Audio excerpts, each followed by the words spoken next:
Bienvenue, je suis Julie. Je suis tellement bénie aujourd'hui d'accueillir Ryan. En fait, je suis émue et je veux juste que vous sachiez qu'il s'agit d'un témoignage puissant. Le Seigneur l'a poussé à révéler cela pour la première fois. Vous ne voudrez pas manquer ça. Alors, souhaitez la bienvenue avec moi aujourd'hui à Ryan.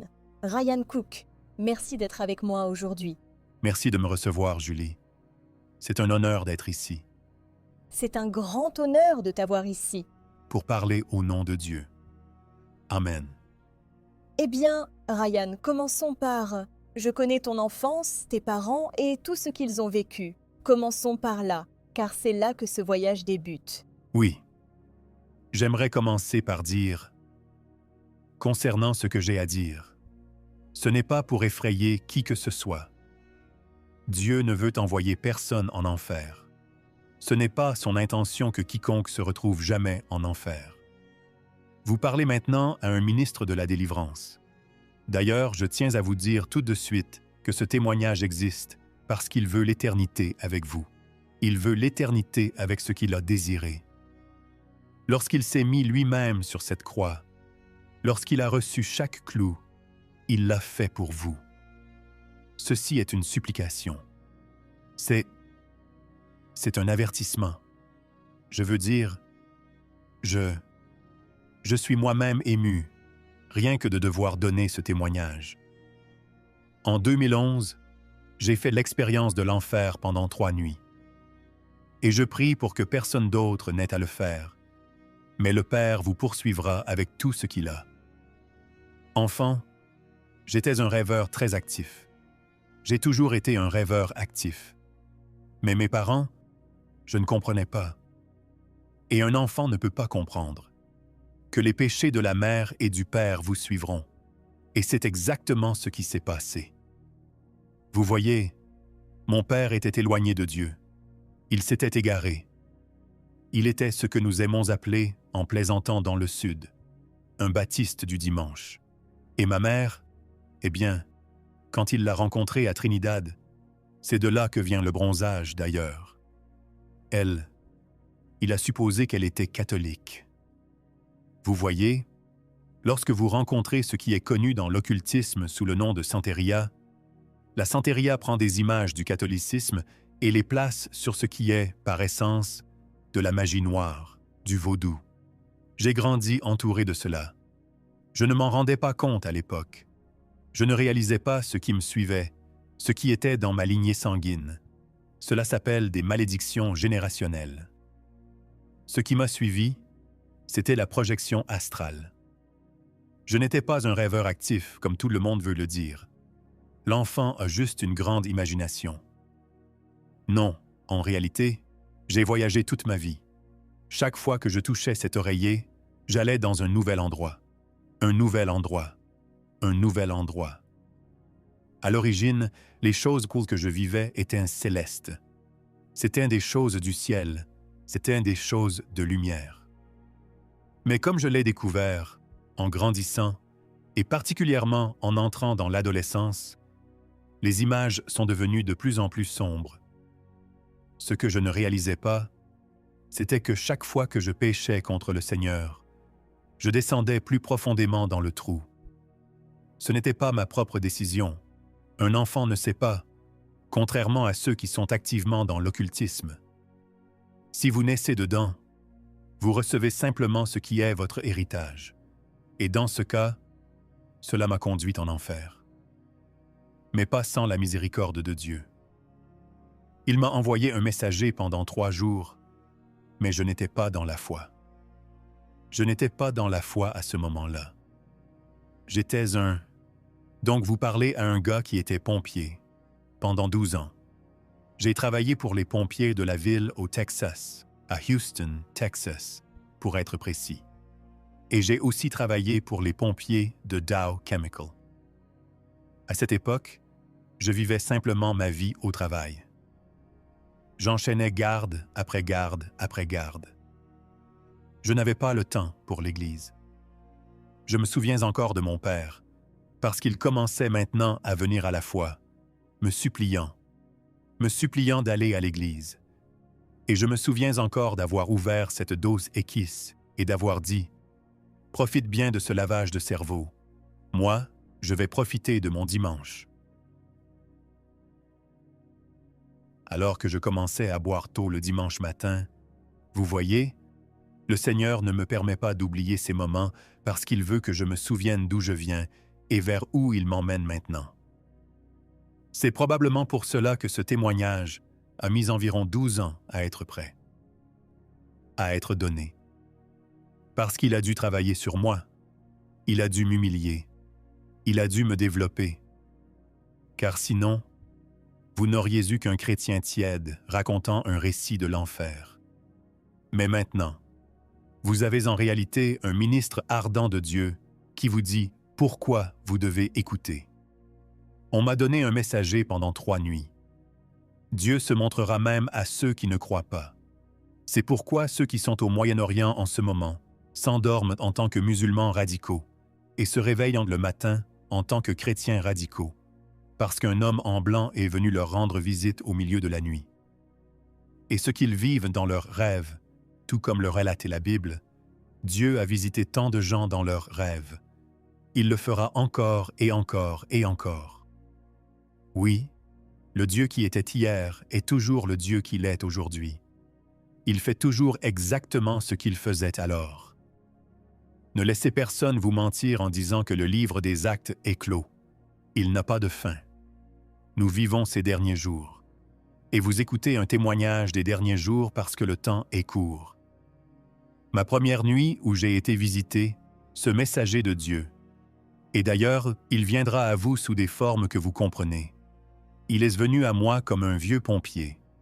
Me voici avec l'équipement moderne, comme vous voyez la plupart de vos pompiers, le Nomex ou l'équipement réfléchissant et tout ça. J'étais dans une obscurité où je ne pouvais voir que lui. Ce gars portait tout l'équipement en coton et un casque en cuir. Et il a dit, « Tu as mis du temps à arriver ici. Je t'attendais. » Et j'ai dit, « Qui es-tu? » Et il a dit, « Après toutes les fois où j'ai sauvé ta peau, tu n'as toujours aucune idée de qui te protège. » Il a dit, « Tu penses probablement encore que tu parles à un pompier. » Il a dit, « Ryan, je suis ici pour t'avertir. Si tu ne cherches pas refuge dans le Seigneur, la famine s'abattra sur ton foyer. » Il a dit, « Ma main entière sera contre toi. » Il a dit, « Je ne veux pas te faire ça, fils, mais tu ne me laisses pas le choix. Cherche maintenant refuge dans le Seigneur avant que je ne doive faire quelque chose de drastique. » Eh bien, je me suis réveillé avec mon ex à ce moment-là, et je l'ai regardé parce que nous étions tous les deux athées. Je veux dire, j'étais là avec mes diplômes en sciences, et j'avais vu tellement de choses en tant que pompier et ambulancier que je regardais cela en disant « Il n'y a pas de Dieu. J'ai vu mourir tant d'enfants à l'arrière de mon ambulance. Comment peut-il y en avoir un? J'ai vu se produire tant de choses horribles. » J'ai pensé « C'est juste une histoire pour s'endormir, pour que les gens se sentent mieux la nuit. » Vous voyez la sagesse de l'homme transformée en folie, n'est-ce pas? Parce que Dieu prouvera qu'il est Dieu, et on ne se moquera pas de lui. On ne se moquera pas de lui. Et je vais vous dire, à ceux d'entre vous qui sont du côté de l'athéisme, il vous poursuivra. Il vous poursuivra. Il ne permettra pas que vous n'ayez pas l'occasion de connaître son Fils, parce que c'est exactement ce qui s'est passé ensuite. J'ai secoué ça. J'étais genre, peu importe. La famine sur moi. Oh, j'ai besoin d'une pause. J'ai besoin de prendre du temps au bar ou de partir en vacances. Je laisse le stress m'atteindre. Eh bien, me voici, 6 mois plus tard, j'ai été licencié de mon travail chez Dow et la ville a perdu beaucoup de fonds pour son budget. Donc à ce moment-là, mon travail à la ville réduisait aussi ses heures. Je ne recevais qu'une miette d'heures. Et puis j'ai eu cet écho dans mon esprit. Une famine est sur toi. Je me souviens avoir pensé en moi-même. Non, ça ne peut pas être ça. Non. Quoi? Calme-toi, Ryan. Tu as juste besoin de faire ce que les médecins disent que tu as besoin de faire. Alors, qu'est-ce que j'ai fait? Parce que je suis un croyant en la pharmacie, quelqu'un qui la pratique vraiment en tant qu'ambulancier, j'ai pensé, j'ai besoin d'aller voir un docteur. Que font-ils? Ils te donnent des trucs pour calmer tes nerfs, te détendre un peu, t'aider à croire que tout va bien se passer. Eh bien, devinez quoi? Cette nuit-là, après avoir vu ce médecin, j'ai eu ma visite suivante. Ma visite suivante venait de ce messager. Et cette fois, je suis de retour dans cette obscurité que l'on peut ressentir. Et d'ailleurs, si vous vous demandez ce que cela fait, imaginez être chez Walmart et que quelqu'un baisse les disjoncteurs. Vous pouvez sentir les gens, ou vous présumez que ce sont des gens qui vous heurtent. Vous sentez des choses marcher et respirer près de vous, mais vous ne pouvez pas les voir. Vous ne pouvez pas le visualiser. Vous ne pouvez pas percevoir ce qui se passe autour de vous. Mais cette fois, un grand vent soufflait. Et il a dit, « Ryan, il a dit, tu ne m'as pas écouté. Tu n'as ni écouté ni prêté attention à mon avertissement. » Il a dit, « Mais je suis miséricordieux et je suis plein de grâce, et je te donne l'occasion une fois de plus d'accepter ma main et d'accepter ma miséricorde. Cherche-moi maintenant, car la tempête est déjà sur toi. »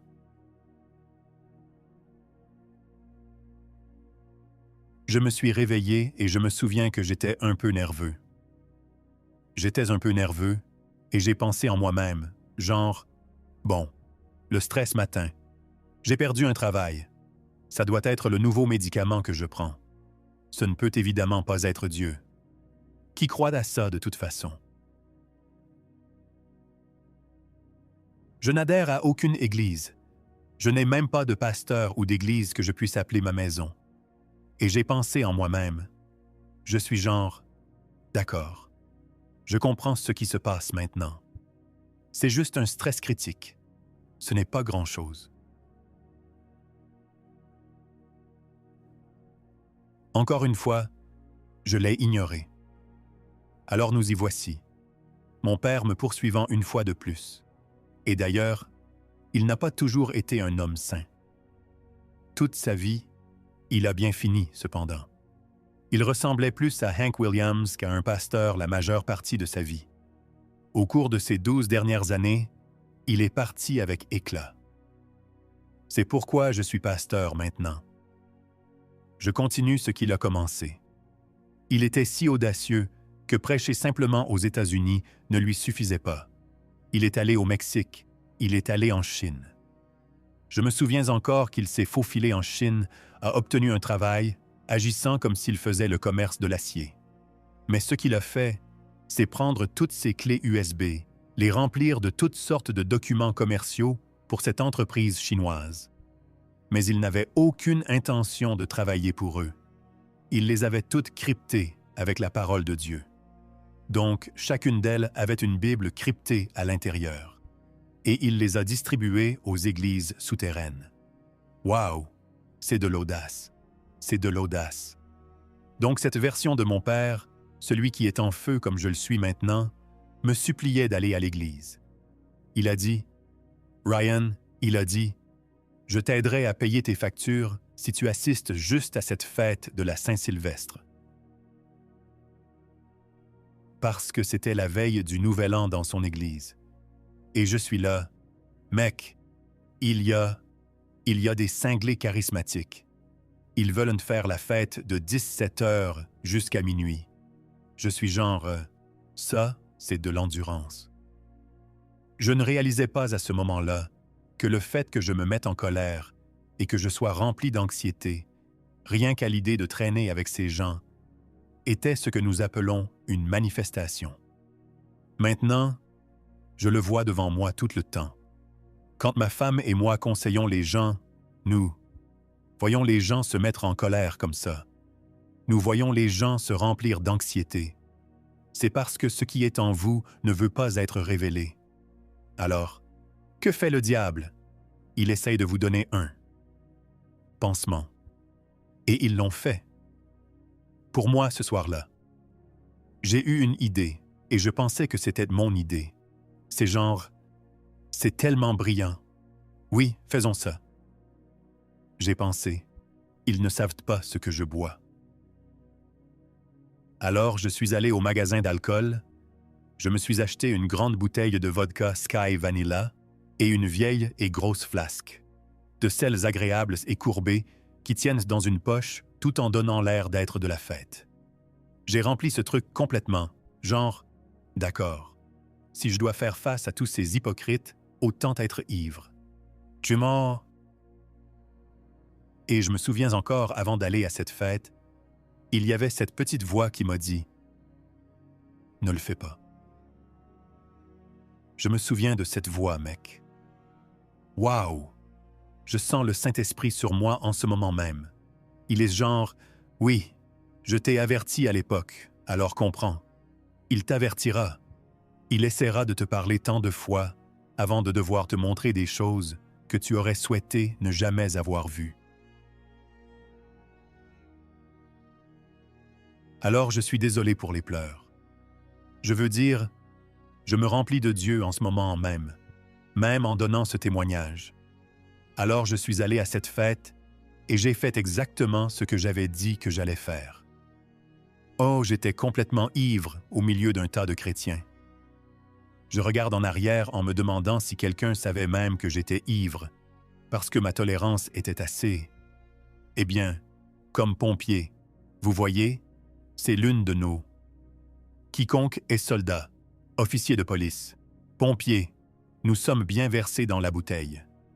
Et si ce n'est pas la bouteille, c'est autre chose, parce que vous ne pouvez pas faire ces travaux sans avoir un moyen de libération. Mais la seule vraie libération est Dieu, n'est-ce pas? Alors j'ai traversé cette nuit et je suis allé. Je me souviens encore du moment où ma tête a touché cet oreiller. Boum! J'étais dans le noir. Mais cette fois, il faisait chaud. C'était bouillant. Je brûlais là-dedans, dans cette obscurité. Et puis ce pompier s'est approché au milieu de l'obscurité et a dit « Tu n'as ni écouté ni prêté attention à aucun avertissement que je t'ai donné. Sais-tu où tu es? » J'ai dit « Je n'ai aucune idée d'où je suis. » Il a dit « C'est l'endroit que tu visiteras pour ta désobéissance. » Il a dit « Ryan, y a-t-il du feu? » J'ai dit « Non, je n'en vois aucun. » J'ai dit « Je sens juste la chaleur. » Il a dit « Laisse-moi t'aider. » Boum. J'ai pu voir l'obscurité s'illuminer. Et ce qu'il y avait en dessous de moi était « Oh !» C'était un feu comme nous n'en avons jamais vu ici sur Terre. Vous voyez, tout le monde perçoit l'enfer dans cette image que je t'ai envoyée l'autre jour. C'est assez précis. Mais la seule différence est que ce n'est pas une flamme orange et jaune comme nous le voyons dans cette vie. C'est la flamme la plus chaude réservée au diable. Elle est bleue. Vous brûlez dans la fureur de Dieu. Cette flamme éternelle est là pour vous tourmenter jour et nuit et jour.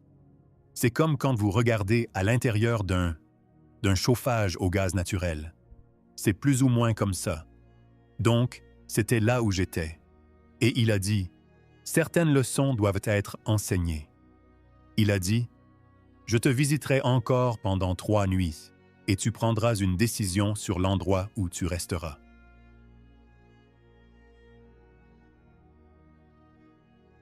Cette fois, je me suis réveillé à nouveau. Boum, pain. Je suis trempé. Je suis trempé de sueur. Et je pense en moi-même, Et je me souviens de mon ex me regardant comme « Qu'est-ce qui se passe? » Elle dit « Tu es trempé. Tu as de la fièvre? » Je dis « Non. »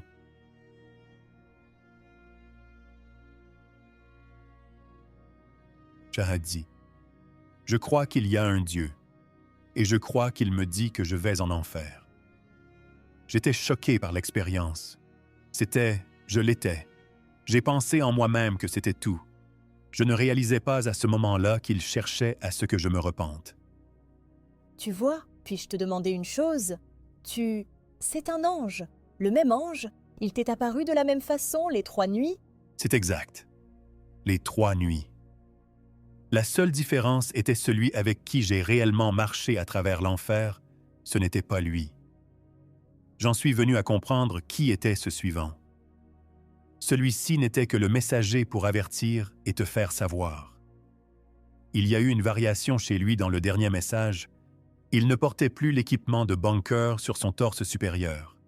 C'était une armure comme nous l'apercevons au Moyen Âge, comme une cuirasse.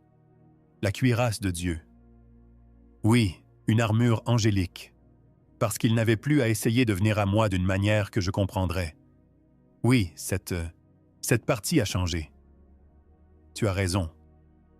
La troisième fois était Dieu n'essayait pas de m'approcher avec douceur. Au contraire, il venait à moi avec une ampleur destinée à me faire savoir. « Hé, tu as affaire à moi maintenant. » Donc à ce moment-là, j'ai juste pensé en moi-même, je suis genre, d'accord, je comprends. Il y a un gars qui essaye de me dire que je fais mal. C'est bon. Et je me souviens encore être simplement allé dans une église et j'ai dit cette prière du pécheur. Je suis genre, d'accord, ça doit être ça. Super. J'ai validé mon billet. Oh, tu as dit la prière du pécheur cette nuit-là quand tu étais ivre, quand tu étais mort. Je suis allé à nouveau à l'église après avoir vu ce que j'ai vu dans le 3e rêve. OK, c'était après ça. C'était après cette nuit où je me suis saoulé dans cette église. Ce que je ne réalisais pas, c'était que lorsque Dieu prend une décision, il prend une décision. Et ce n'est pas différent d'un enfant. S'ils continuent de vous dire qu'ils sont désolés, mais qu'ils n'en ont pas une pleine compréhension, Dieu va quand même faire ce qu'il a dit qu'il allait faire, mais avec miséricorde. Il y a encore de la miséricorde là-dedans. Parce que c'est la nuit suivante que je me suis retrouvé en enfer. Et ce n'est pas comme les gens le perçoivent toujours. Tout le monde pense. Trident. Démon. Oui. Il y a certains concepts où je peux voir pourquoi les gens sont arrivés à cette conclusion. Mais le voyage à travers lequel il m'a emmené était plus proche de l'enfer de Dante. L'enfer de Dante a 9 cercles. Ce que j'ai vécu, c'était 7. Je me souviens avoir demandé au Seigneur « Pourquoi 7 ?» Il a dit « Parce que c'est ma volonté parfaite et mon nombre parfait. »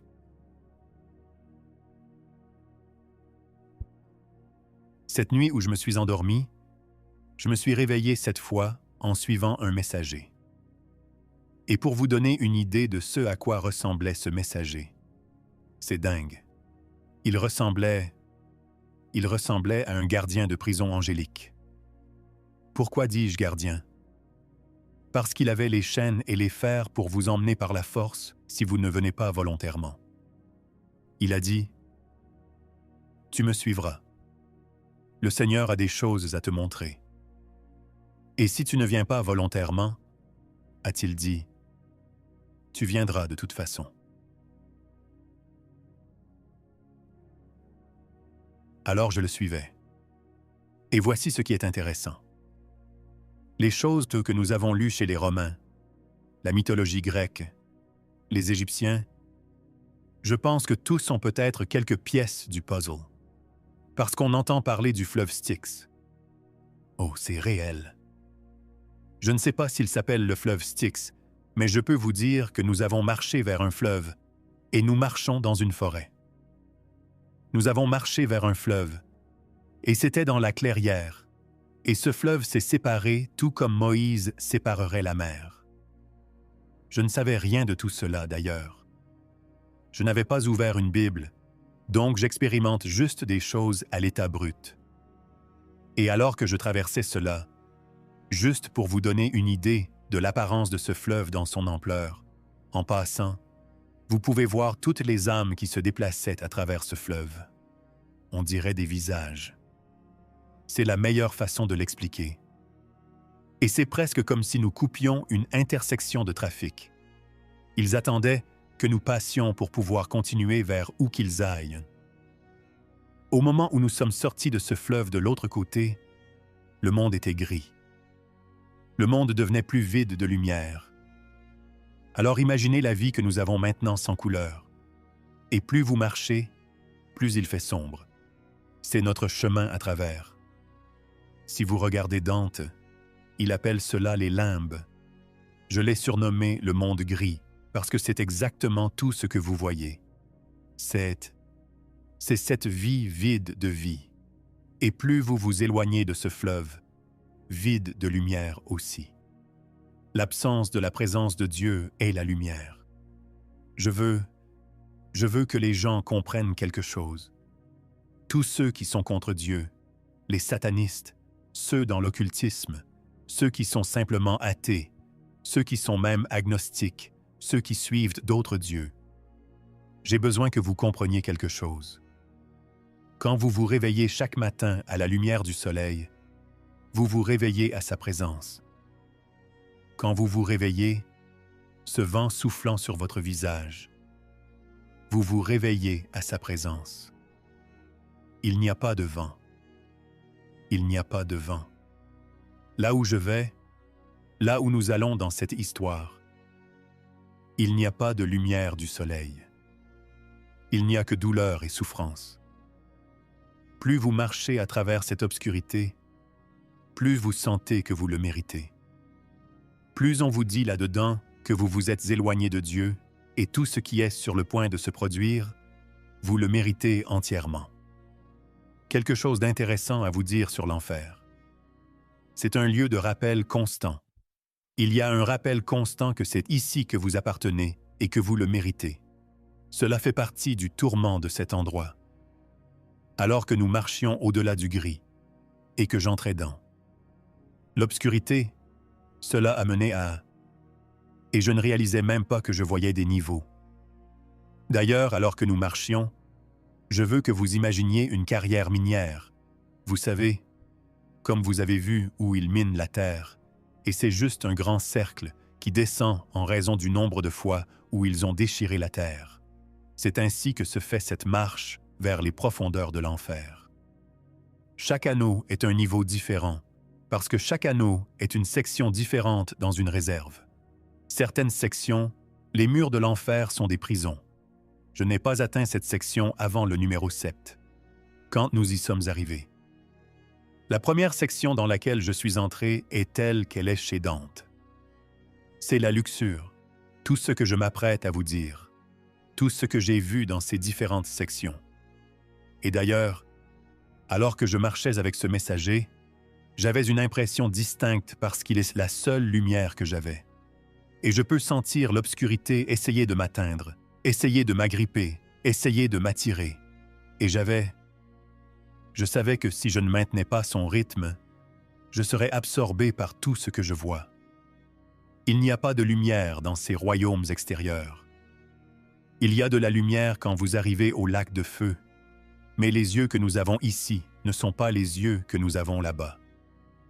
Vous pouvez voir dans l'obscurité totale. Tout comme un chat, vous pouvez voir ce qui se passe. C'est surnaturel. Tous vos sens sont aiguisés. Votre ouïe, votre vue, votre perception. Tout cela est magnifié dans cet endroit. Tout ce que je vous raconte, toutes les choses que vous êtes sur le point d'entendre, se produisent dans une obscurité absolue et totale. Mais le Seigneur m'a permis de le voir. Donc de cette façon, je suppose, non seulement pour que je sois sauvé, merci Seigneur, mais aussi pour vous. Donc dans le royaume de la luxure, et pardonnez-moi pour ceux d'entre vous qui écoutent ceci, je dois avancer et probablement faire une pause, car cela va être à la vue du public. Certaines choses que je dois dire sont graphiques. Je vais essayer de le rendre le plus adapté possible à l'Église, mais je vais vous aider à comprendre l'ampleur de ce qui se passe. Donc, si vous avez de jeunes oreilles ou des cœurs sensibles, ceci pourrait ne pas être pour vous. Les démons là-bas tourmentent constamment. Ils obligent les gens. Laissez que te m'empêchons. Avec des démons jusqu'à ce que leur chair tombe. Je veux que vous imaginiez forniquer contre votre volonté au point que votre chair ne peut plus rester sur vos os. Et puis, quand vous êtes sur les os, vous vous régénérez simplement pour le vivre encore et encore et encore et encore. Mais il y a une différence particulière entre ceux qui sont juste tourmentés et ceux qui recevaient un tourment spécifique. Le Seigneur m'a permis de comprendre la différence. Vous voyez, ceux-là ne sont que tourmentés en général. C'étaient des chrétiens tièdes qui croyaient qu'ils pouvaient forniquer, qu'ils pouvaient être dans la pornographie, qu'ils pouvaient avoir la convoitise des yeux, la convoitise de la chair, et qu'il n'y aurait pas de conséquences. Ils ont été livrés à leurs désirs, et les démons prenaient un plaisir à les tourmenter plus que les pécheurs. Vous voyez que les pécheurs étaient tourmentés, mais ceux qui avaient cela sur eux, et vous vous demandez probablement à quoi ça ressemble. Comment sais-tu lesquels étaient chrétiens et lesquels ne l'étaient pas? Je suis content que tu aies posé la question. Il y a une lumière qui était en eux que les démons essayaient constamment d'arracher de leur chair. Ils consomment l'éclat qui restait sur eux. La meilleure façon de l'expliquer est d'imaginer de l'huile d'onction qui a été autrefois sur quelque chose. Mais vous pouvez sentir ce qu'il en reste. Juste 7 poids. C'est la même chose. Vous avez été autrefois en présence de Dieu. Contrairement à ceux qui sont ténèbres, ils vous haïssent plus parce que vous avez le résidu de lumière. Maintenant, quant à ceux qui étaient vraiment sombres, ils avaient des affectations spéciales. Ceux qui ont violé d'autres personnes dans cette vie étaient eux-mêmes. C'était une chose constante. Mais le côté démoniaque de cela était qu'ils étaient violés par ceux dont ces démons prenaient l'image, et c'était leur punition pour toujours. J'aimerais pouvoir dire que ça s'est amélioré, mais ça a empiré. Ceux qui étaient des enfants sont restés comme des enfants. Dieu les a maintenus sous la forme d'enfants pour expérimenter ce qu'ils ont fait à d'autres enfants. Donc pour toujours, ils ont été tourmentés en enfer par les choses qu'ils ont faites dans cette vie. Ce messager m'a demandé, il a dit, « En as-tu eu assez de cela? Comprends-tu ce qui se passe ici? » Et j'ai dit, « Je comprends. » Il a dit, « Alors nous devons avancer. Il y a beaucoup à te montrer. » C'est aussi pourquoi après une expérience comme celle-ci, je regarde des films comme Un chant de Noël et Les esprits des Noëls passés, des choses comme ça. Je regarde ça en disant, je crois que les gens ont vraiment eu des expériences avec des anges et ne savaient pas très bien comment le dire correctement. Alors ils l'ont romancé, ils en ont fait un conte. Mais quand vous êtes vraiment de ce côté des choses, vous comprenez que vous avez affaire à beaucoup plus. Niveau 3. La gourmandise. Et d'ailleurs, c'est juste la spirale descendante du monde dont je vous parlais. Nous marchons dans un cercle énorme. Ça descend simplement comme un tire-bouchon. Gourmandise. À ce niveau, j'ai pu observer les gens et vous simplement, vous saviez leurs péchés. Et c'est une chose surnaturelle quand vous êtes en enfer. Vous connaissez les péchés. Ils vous sont dits, et vous voyez ces choses horribles. Tous étaient à une grande table de banquet. Tous étaient nourris avec les choses qui leur plaisaient dans cette vie. Les choses qu'ils aimaient le plus. À ceux qui aimaient le steak, on donnait du steak, du steak, du steak. À ceux qui aiment les sucreries et les desserts, on donnait des desserts. À ceux qui aiment les choses fines de la vie, les pains, le caviar, chaque fois qu'ils mangeaient une cuillerée ou cassait un morceau, il y en avait plus derrière. Mais la différence est que ce qui était plaisir sur cette terre était destiné à être un tourment. Les démons disaient qu'ils mangent de la brioche. Ces mots, cette phrase était répétée continuellement.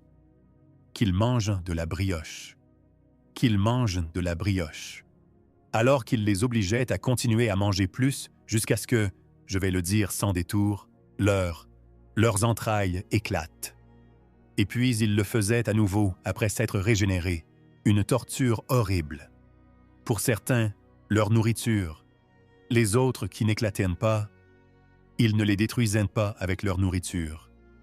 Ils les tourmentaient avec ce qu'il y avait dans la nourriture. Tout ce que vous craignez dans cette vie. À certains d'entre eux, ils le mettaient dans la nourriture. Il y avait certaines personnes, quand elles mordaient dans la nourriture, des fourmis de feu en sortaient.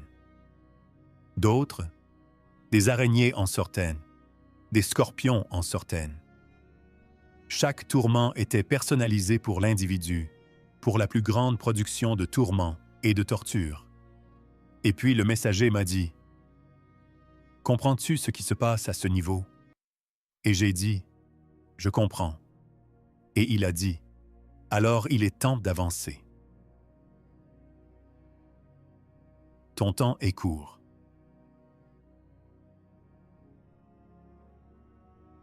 Alors ensuite, nous allons à notre niveau suivant. L'avarice. L'avarice est un niveau inquiétant. Alors que nous marchons dans ce couloir, comme je l'ai dit, un grand cercle. Et vous pouvez voir une lueur au loin. D'ailleurs, vous pourriez voir une sorte de lueur parce que nous sommes dans cette obscurité totale au début. On dirait qu'il y a un feu de camp au fond du Grand Canyon. C'est la meilleure façon de l'expliquer. Donc vous savez que quelqu'un a un feu là-bas. Vous n'avez simplement aucune idée de la taille massive de ce feu. Donc à ce niveau, et cela vous donne une idée des démons auxquels nous avons affaire. Les gens étaient nourris de force avec l'argent de Judas. Mais il y avait quelque chose de très inquiétant à ce sujet. Je veux dire, l'argent est déjà assez mauvais. Alors que les dents des gens mordaient dans l'argent, leurs dents se brisaient et saignaient, et ils criaient et étaient à l'agonie et s'étouffaient avec l'argent. Mais des billets de 100 $ de différentes périodes, d'ailleurs. Donc ce n'est pas seulement de la monnaie américaine. Je parle de toutes les formes de monnaie qui tombaient de nulle part parce qu'il n'y a pas de ciel là-bas. Ça tombait simplement de nulle part. Mais voici ce que j'ai. Trouvé le plus inquiétant. Vous penseriez que les pièces étaient ce qu'il y a de plus inquiétant. Pink Floyd a joué la chanson « Money ». Cette chanson passe en enfer en boucle à ce niveau. C'est un rappel constant pour tout le monde de pourquoi ils ont échangé leur vie, pourquoi ils ont échangé leur gloire, pourquoi ils ont échangé leur éternité auparavant. Mais je peux dire que ce n'est qu'une partie du niveau de la gourmandise.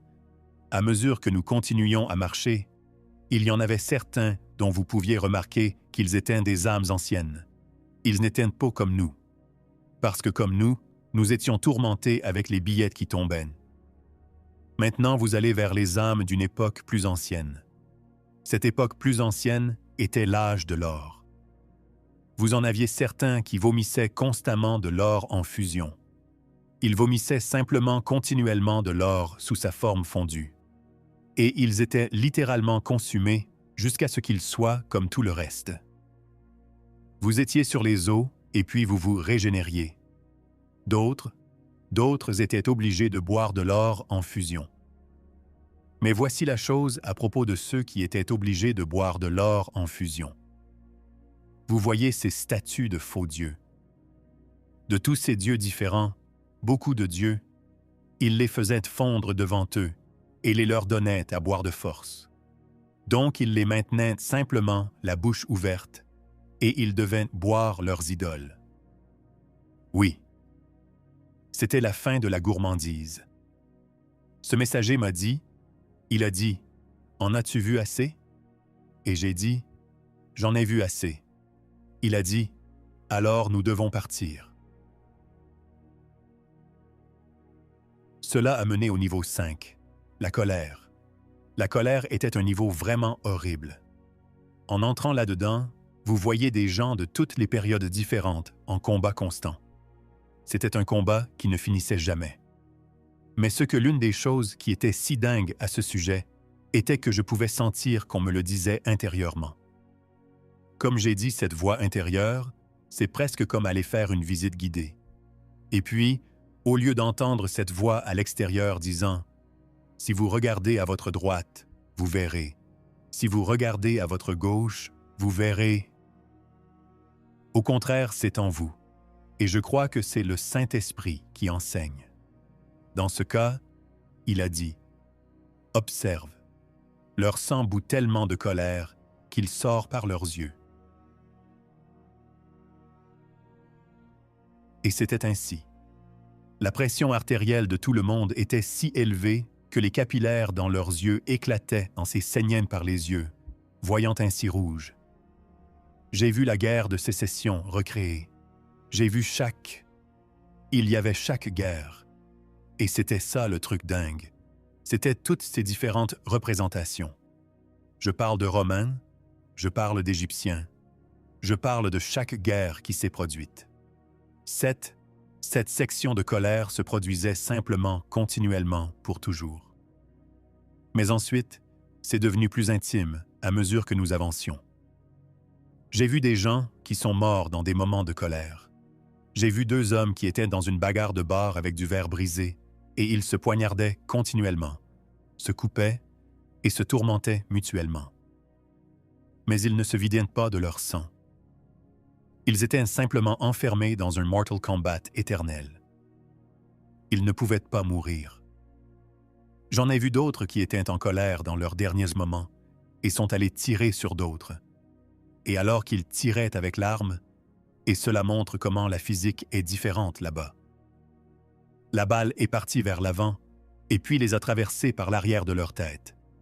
Ils sont tombés, et puis ils se sont relevés, et puis ils l'ont refait, et puis ils l'ont refait, et puis ils l'ont refait. Et puis Ce messager a dit, « Je sais que c'est beaucoup, mais tu dois en voir un de plus. » Il a dit, « Ceux qui étaient en colère contre Dieu, il a dit qu'ils ont besoin de voir ça. » Et il m'a emmené plus loin. Comme ceux qui criaient contre Dieu avec colère, ceux qui criaient contre Dieu avec colère, ils avaient constamment une pluie de soufre sur eux. Je parle de choses comme celles de Sodome et Gomorrhe.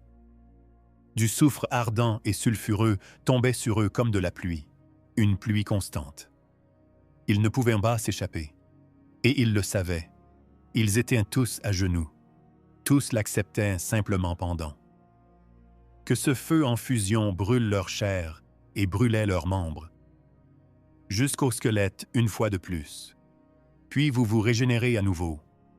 Et puis le messager a dit, « C'est assez de ce niveau. Nous devons avancer. » Niveau 6, l'hérésie. L'hérésie est... Avant d'entrer là-dedans, je veux expliquer quelque chose sur l'hérésie. Je ne suis pas ici pour juger qui que ce soit. Les gens et les choses que j'ai vues dans l'hérésie, c'est entre vous et Dieu. Comprenez seulement que ce que j'ai vu est mon témoignage. Donc, vous devez vraiment le porter devant le Seigneur. La raison est que ce que j'ai vu est un jugement, et cela coïncide avec la Bible. Et je vais vous dire, on ne peut pas se moquer de Dieu. Nous pouvons avoir tous les plaisirs de notre vie. Nous pouvons. C'est pourquoi nous avons des pasteurs qui sont d'accord avec nous. C'est pourquoi nous avons des pasteurs disant que Dieu vous aime tel que vous êtes et qu'il ne veut pas que vous changiez. Nous avons le ministère du bien-être en ce moment qui dit que Dieu vous veut en bonne santé, vous veut riche, veut que tout le monde ait un poney. Et que chaque jour soit un vendredi, cela envoie beaucoup de gens en enfer. Littéralement, la première partie de ce niveau, j'ai vu les religieux et les tièdes être crucifiés la tête en bas. L'enfer les hait plus que quiconque. N'est-ce pas dingue?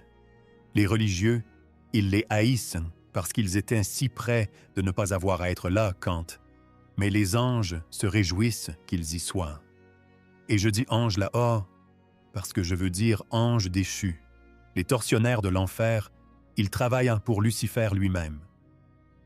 Ces gens ont été livrés à une grande illusion. Ils sont crucifiés, comprenez bien. Ils sont ouverts comme des poissons. Et ils se disputent entre eux pendant qu'ils sont sur leur croix, en train d'être crucifiés, la tête en bas. Et ils essaient de débattre pour savoir à quel point ils sont saints par rapport aux autres personnes autour d'eux. Ils n'ont littéralement aucune compréhension. Ils sont en enfer en train d'être tourmentés, d'être crucifiés éternellement. Mais leur ego, leur orgueil, les maintient continuellement dans un état de tourment qu'ils ne comprendront jamais, dont ils ne sortiront jamais. Les tièdes sont toujours là à dire « Pourquoi moi? Je ne mérite pas. Je mérite d'être ici. J'étais une bonne personne. » Et les démons leur disent « Il t'a renié comme tu l'as renié. »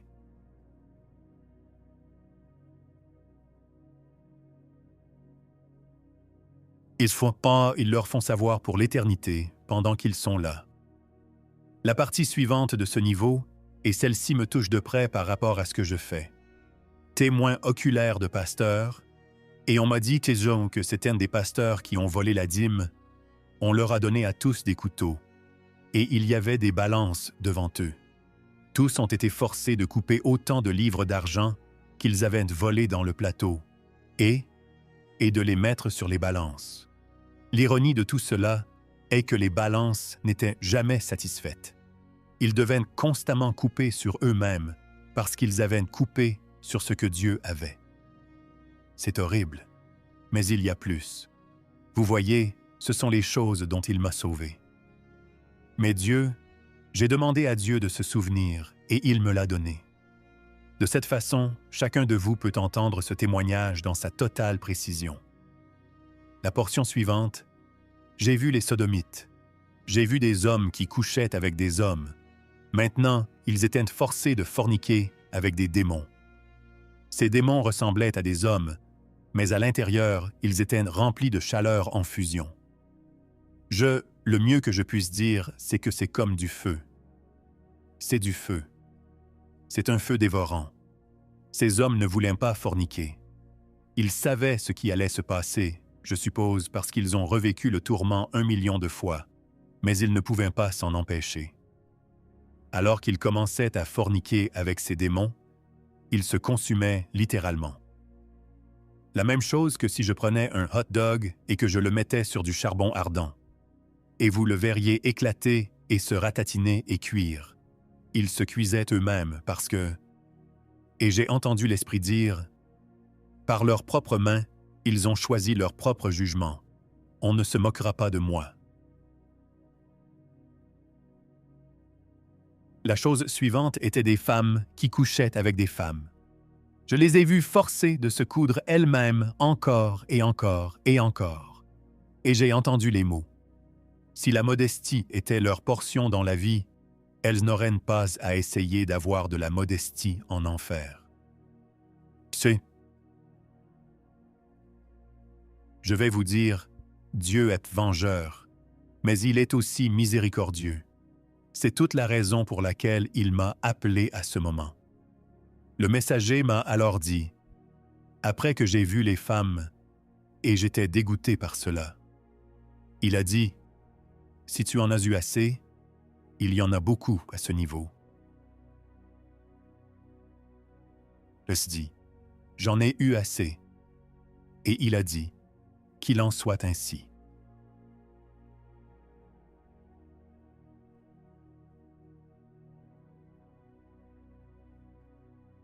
Vers ton plus grand défi jusqu'à présent. Je suis sorti dans une clairière et c'est cette image que je t'ai montrée. Mais comme je l'ai dit, ne pensez pas à cela comme une flamme orange et jaune. C'est tout bleu. C'est tout un feu furieux, bleu et blanc, pour être vraiment plus exact. Sur les murs, il y avait des cellules de prison. Il y avait des cellules de prison à ce niveau. Tous les murs s'étaient taillés dans les murs de l'enfer. Ces gens, ils avaient tous un enfer spécial. Chacune des cellules, des tourments spéciaux. J'ai réalisé que tous ceux que j'avais vus avant, c'était général. C'était l'admission générale. Je veux dire, ces choses que je vous ai dites, ce sont des choses horribles. Mais c'était l'émission générale. C'était comme aller dans un parc à thème avant d'avoir la montagne russe spéciale. Chacune de ces cellules de prison. Et c'était innombrable. La meilleure façon de l'expliquer, quand Neo se réveille dans Matrix, dans le film Matrix le premier, et qu'il voit toutes les capsules. Oui, imaginez ça maintenant pour des cellules de prison. Chaque âme a une cellule de prison et a des tortionnaires dedans. La première cellule qu'il m'a été permis de voir appartenait à de faux enseignants et de faux prophètes. Pour le reste de leurs jours, ils ont été forcés de consommer du charbon d'autel. Je parle du charbon d'autel ardent qui est sur l'autel du Saint des Saints, puisqu'ils se considéraient comme saints. Et ce charbon était bleu, brûlant intensément, pas comme le charbon que nous avons dans nos barbecues. Et j'ai entendu dans l'esprit, parce qu'ils ont blasphémé ma parole pour se considérer comme saints, je leur permettrai de goûter à la colère de la vraie sainteté. Et tant, ils consomment ce charbon éternellement, encore, et tout comme le reste, jusqu'à ce que vous soyez dans votre structure, et puis vous êtes ramenés pour l'expérimenter éternellement. J'ai vu des tueurs en série dans leurs cellules être tués encore et encore par les personnes qu'ils ont tuées. Les démons prenaient les formes des personnes qu'ils ont tuées et les tuaient encore et encore et encore. Et qu'est-ce que c'est? Voici ce qui est intéressant. Ils les tuaient des façons dont ils ont été tués. C'est littéralement œil pour œil, dent pour dent là-bas. Donc la façon dont ils ont traité les autres, ils ont été traités eux-mêmes. Ensuite, j'ai pu voir des tyrans. Je pouvais dire qu'ils étaient tous des tyrans de guerre, des tyrans du gouvernement. Mais celui qu'il m'a été permis de voir était César. J'ai vu César être poignardé continuellement dans le dos encore et encore et encore. Il y en a d'autres que j'ai vus qui ont essayé de sortir par leurs propres mains. Ils ramassaient en des armes encore et encore et encore, se tranchant la gorge. Quelle que soit la façon blanche et violente dont ces tyrans ont essayé d'obtenir le bouton facile, c'était continuellement leur tourment. Et ceux qui n'étaient pas tourmentés ainsi, c'était par la façon dont ils ont été trahis. Mais ils n'avaient pas de paix. Ils n'avaient rien pour les soulager. Certaines des autres cellules étaient des sadiques. J'ai vu des sadiques se faire peler la peau comme une pomme de terre, puisqu'ils appréciaient la douleur, donnant de la douleur aux autres dans cette vie, dans leur éternité. Ils ont reçu de la douleur éternellement. Ils étaient pelés constamment de leur peau, et cela n'avait pas de fin. Les cellules suivantes, on me disait que c'était des masochistes, puisqu'ils appréciaient la douleur dans cette vie. Ils étaient attachés à de grandes pierres tranchantes comme du silex. Ils étaient roulés constamment. Étant tourmentés par ces grandes pierres tranchantes, on leur permettait d'accepter et d'éprouver la douleur constante qu'ils désiraient tant dans cette vie, que le Seigneur en a fait leur portion, c'était celle des masochistes. Tout comme les sadiques, ils ont reçu de la douleur parce que c'est ce qu'ils ont donné. D'ailleurs, le niveau 7, si vous regardiez l'enfer de Dante, ils appellent ça la violence, ce qui est approprié. Mais comme je l'ai dit, je n'ai jamais vu les deux autres niveaux que Dante affirme, la fraude et la trahison. Non, ceux-là ne se sont pas produits. Mais le niveau 7 est assez intense. Continuez. Alors que je suivais ce messager, j'ai passé des cellules de prison de personnes dont je savais qu'elles étaient des sorcières, des sorciers et des enchanteurs. Et ils étaient tourmentés par leur propre magie qu'ils utilisaient dans cette vie. On m'a montré ceux qui lançaient des malédictions sur les autres, ils étaient eux-mêmes maudits. Ceux qui ont prononcé des malédictions, ils vomissaient constamment des clous comme ceux avec lesquels le Christ a été crucifié. Ils toussaient constamment cela. D'autres qui ont blessé d'autres avec des malédictions verbales. Et je suis. C'est ma compréhension de la chose. Ils toussaient du verre brisé.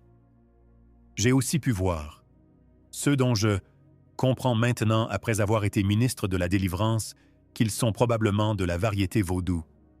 Ils avaient un démon à l'extérieur de leur cellule qui avait une poupée. Ils avaient une poupée d'eux, et ils tourmentaient cette poupée, et cela les tourmentait éternellement. J'ai vu ceux qui pratiquaient la magie du feu. Leur magie les brûlait et les incinérait. Ils n'avaient aucun contrôle dessus, comme ils l'avaient dans cette vie. Quoi que ce fût, qui les rendait spéciaux pour le diable l'utilisait maintenant pour en faire leur tourment spécial.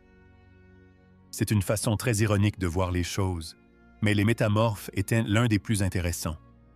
Vous pouviez remarquer qu'ils étaient les chamans dans la variété amérindienne. Ils continuaient de se changer en différents animaux, et ils ne pouvaient pas s'arrêter. C'était un changement constant. Ils devenaient un animal différent. Ils devenaient un animal différent. Ils devenaient un animal différent. Et ils criaient, et puis ils devenaient un animal différent. C'était un tourment constant de... Ils ne pouvaient pas contrôler en qui ils se transformaient.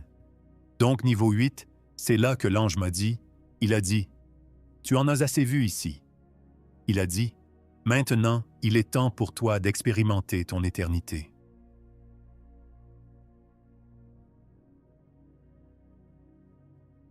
Nous avons marché vers le bas, et j'ai vu le lac de feu plus loin, et j'ai été jeté dans une cellule. À l'intérieur de la cellule, ma mère est apparue. Je suis ici pour vous dire, ma mère, elle a été très abusive à tous les égards. Quand je dis tous les égards, nommez une forme de maltraitance infantile. Vous l'avez. C'est réglé. Vous l'avez. Elle venait vers moi, en colère comme elle l'était toujours, prête à me déchiqueter membre par membre. Et instantanément, j'ai été saisi par la peur, une peur que je n'avais jamais connue. Et alors que je commençais à me retrouver acculé dans la cellule, c'est là que j'ai entendu la porte s'ouvrir. Et cet ange a dit, « C'est assez. Ce n'est qu'un avant-goût. » Il a dit, « Viens avec moi. Voyons le feu. »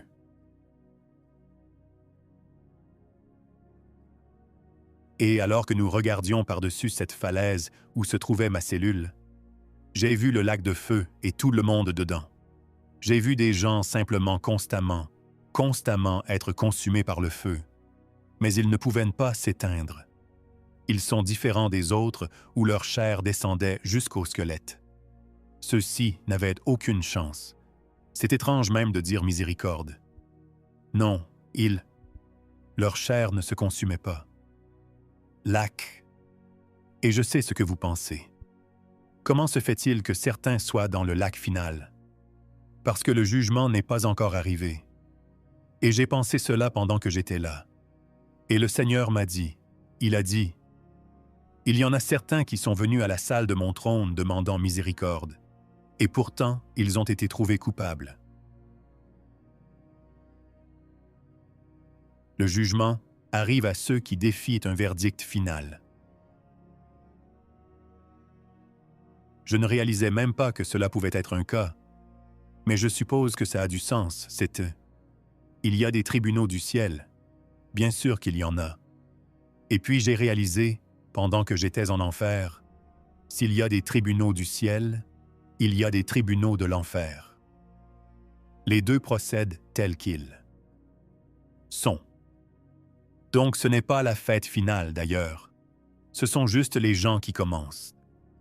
Le lac n'a pas encore commencé à se remplir parce qu'il y a...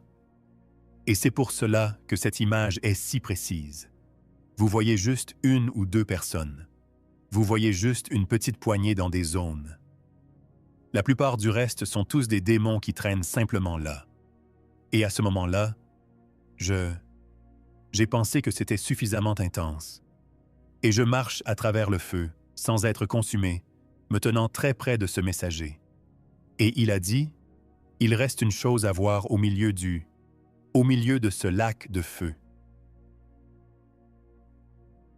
Alors imaginez-le, va être comme ça. Il y a un trône. C'est le trône du diable. Et c'est là que le messager m'a dit, il a dit, « Maintenant nous sommes arrivés à la fin de notre voyage et tu as une décision à prendre. » Il a dit, « Me suivras-tu pour revenir et proclamer Christ ton Seigneur, ou te laisserai-je ici? »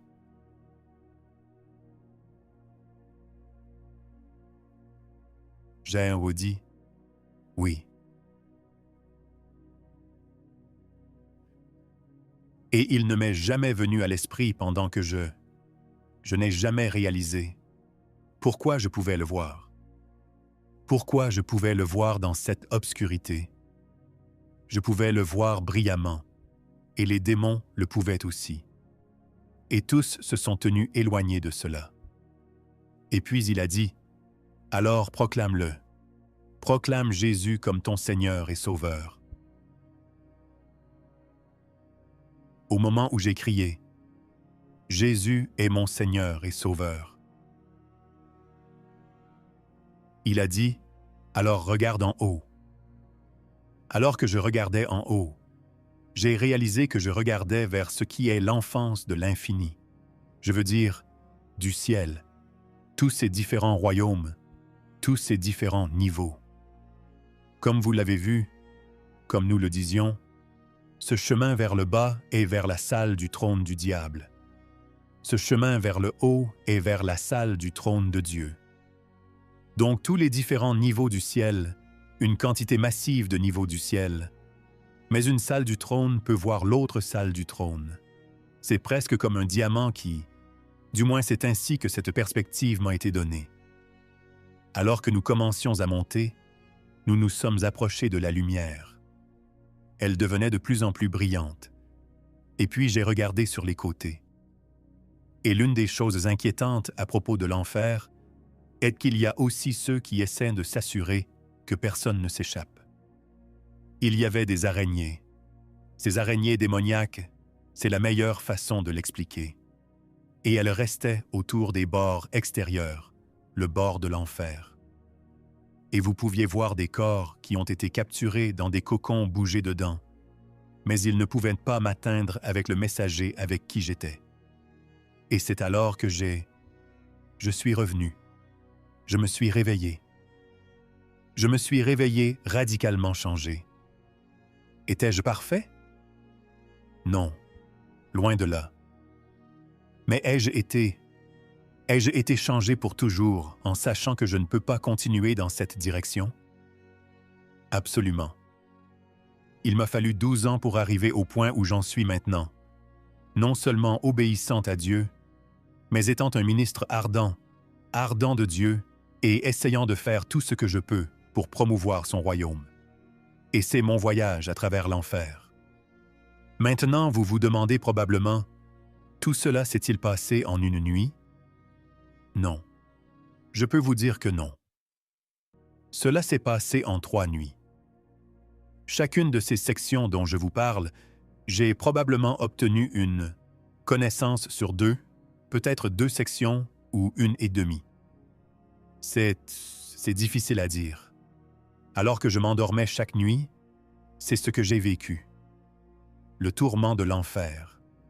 C'était extrêmement traumatisant. En fait, il m'a fallu 1 mois où je ne pouvais pratiquement pas travailler à cause de ce que j'ai vécu. J'ai dû demander au Seigneur. Je suis comment est-ce possible? Comment est-il possible que je sois allé en enfer et que je sois encore ici? Ne faut-il pas mourir? Et il m'a rappelé, il a dit, « Ryan, il a dit, combien de médecins t'ont dit que tu faisais de l'apnée du sommeil sévère et tu les as ignorés? » Il a dit, les 3 nuits, tu as cessé de respirer. Il a dit, « Maintenant, j'ai besoin que tu ailles voir un médecin pour un CPAP. » Oui, c'est comme ça. C'est comme ça que j'y suis allé. Et c'est mon histoire. Et je prie juste pour que Dieu en fasse ce qu'il a besoin d'en faire parce que ce n'est pas un endroit où aucun de nous ne voudrait jamais aller. Je suis sincèrement sans voix. Je te remercie du fond du cœur d'avoir eu le courage de partager les détails les plus descriptifs de l'enfer. Et je sais que tu as traversé beaucoup juste pour arriver ici aujourd'hui.